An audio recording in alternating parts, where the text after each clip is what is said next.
I suppose only a ham could think of an antenna as sexy, but I think this one might be sexy, at least as an acronym.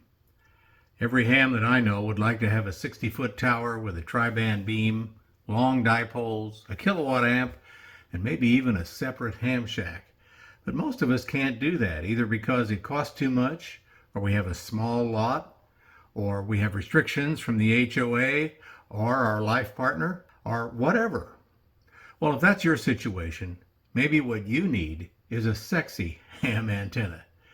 This one doesn't take a lot of effort or cost to install, and may be worth a try. Before we get into the specifics of this antenna, it might be worth mentioning that attic antennas can be an option. I've gotten good results at my house by installing my stealth antenna in the attic, but I've got a big attic, so it worked out pretty well. You can find out about that in the YouTube videos, Attic Antennas, Are They Worth the Effort? And the sequel that I made, Making My Attic Antenna Better. There's lots of good information in those videos as I go into quite a bit of detail. That was a good location for me, but what if you live in a house or apartment like this one with a small, low attic and you need something different for your stealth antenna?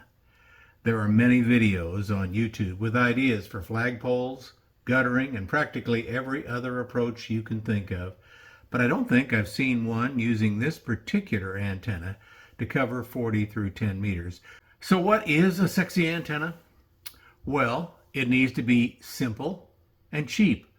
All materials except the wire and tuner are available locally. It needs to be effective. It needs to have good radiation efficiency, even though we're in a compromised situation, with some low-angle radiation if we want DX. XYL and HOA stealthy. If you can't see it, you can't complain about it. And yes, it's something that you can do and may work pretty well for you. So let's get into the design and installation. The first thing I want to do is clear away the shrubbery on this drawing so you can see exactly what I'm doing.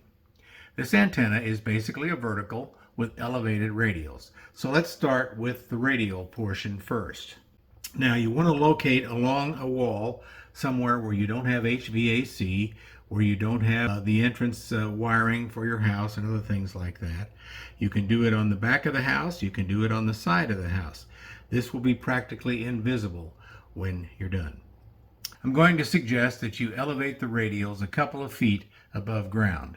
And to do that, we're going to have a center stake here of a couple of feet. And we're going to have a stake down here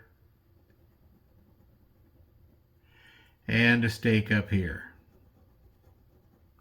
Now, these stakes can be made out of anything that's an insulating material, such as a PVC plastic pipe or electric fence posts or anything else that you have laying around. Just pound them in the ground behind the shrubbery, and then we're going to connect these radials from there to there and from there to there. And again, it's not critical what the length of these radials are or their height above ground. I'm suggesting a couple of feet above ground and a 16 feet or 17 feet of radial. It doesn't hurt to bend these radials around a corner, but you'll need another stake to do that.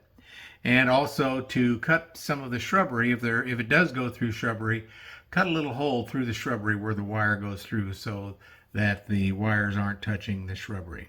The wire can be almost any kind of wire that you want to use. Since it won't be seen behind the shrubbery, it doesn't need to be the really thin antenna wire that we're going to use for the vertical portion. It just needs to be strong enough that it can stand up under the conditions. Now remember, this is located behind your shrubbery, so nobody should trip over it and you won't be able to see it. It should be just fine. So the next thing we need is the vertical portion. So we're going to go to our feed point here and we're going to go up vertically. We're going to use really thin wire for this. Let's say that the wire is number 18 gauge stranded, or maybe even smaller than that in the 22 or 24 gauge. It needs to be really light for what we're going to do with this wire because we don't need a lot of weight. And we also want it to be invisible from any distance at all.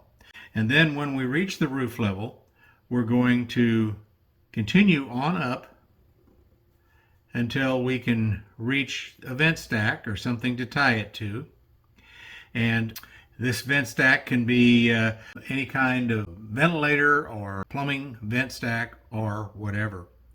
Now, the length for the vertical portion, I would suggest somewhere in the 25 to 27 foot range, 25 to 27 feet. Up here at the top, where you reach that length, you can then tie on some invisible fishing leader of 10 to 20 pound to then go ahead and tie it to the vent stack. So what if you don't have a vent stack? Go up to the roof vent ridge right here, if you happen to have one in your ridge, and you can easily tie the leader to one of those little openings. That's where the vent is. And if you don't have that, if you don't have any vent stacks and you don't have any vented ridge or really anything on your roof, you can just lay the wire on the shingles and use some adhesive to hold the wire in place. It would be nice to elevate it just a little bit, 3 or 4 inches if possible, and that way if there's a little bit of snow or ice or rain, it won't affect the tuning as much. Of course, there are plenty of videos on YouTube that you can look at that talk about antenna grounding, lightning suppression, and all those kinds of things. So in addition to this, now we're going to locate a auto tuner. These are not that expensive and they're really, really great, making it easy to work with. We're going for multi-band operation here, and that's why we need the auto tuner. You can put it in the shack if your coax is a very short run, but putting the auto tuner at the base feed point will allow for a good match on all the bands, and then the length of the coax doesn't matter. You can run it wherever you want to around your house, or into a bedroom, or down in the basement, or even into the garage if you want.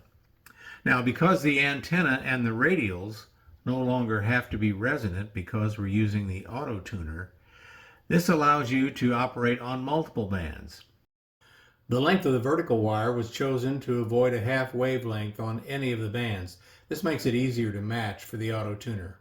By elevating the radials above ground, we have much less coupling with the ground than we would have if we put the radials in the ground. It's not the best situation, certainly, but it will improve the efficiency. It's much like a flagpole antenna that's kind of an off-center fed dipole. You can think of this as something like a little bit of an off-center fed dipole. You might want to put a balun in the line to a current balun so that you do not get much RF back into the shack. Now, if you don't want to do the antenna tuner and you just want to operate a single band, you can certainly tune and work this antenna for a single band.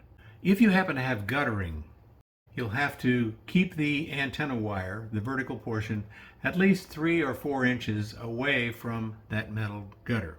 There are electric fence wire standoffs that you can buy at your home store or maybe even at the farm store. Lots of other ways to do it. You can perhaps use a piece of PVC mounted just inside the gutter to the soffit.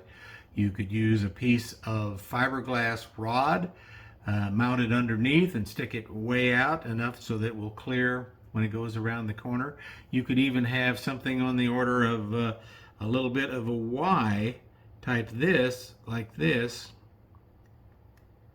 so that you can support it here and support it here away from the gutter. Now, if your home has aluminum siding on it or you have a metal roof, this will still work, but the radiation pattern and the base impedance may be distorted quite a bit. But if you have shingle roof and plywood decking, you can expect fairly good results with it. Now, it's not a beam or a dipole at 60 feet, but it will work almost as well as most of the Parks on the Air temporary installed antennas out in the boondocks. And remember, it will be nearly invisible, low cost, and low maintenance. As I said, I think this antenna is kind of sexy, and I hope you've gotten some ideas from this video which you can use for your stealthy antenna installation. The automatic antenna tuner will really help trim the antenna for low VSWR to match into your rig, which means that with a good match on all the bands, the length of the coax really doesn't matter that much. You'll have very low loss with the auto tuner at the base of the antenna. So just some ideas for you. You can certainly play with them and see what you can do with your home. We'll put the shrubbery back now so that you can't see where the base radials and the feed point and all of that are located. And we wish you well and hope this antenna works. It is kind of sexy when you think about it. 73, and we'll see you on the ham bands.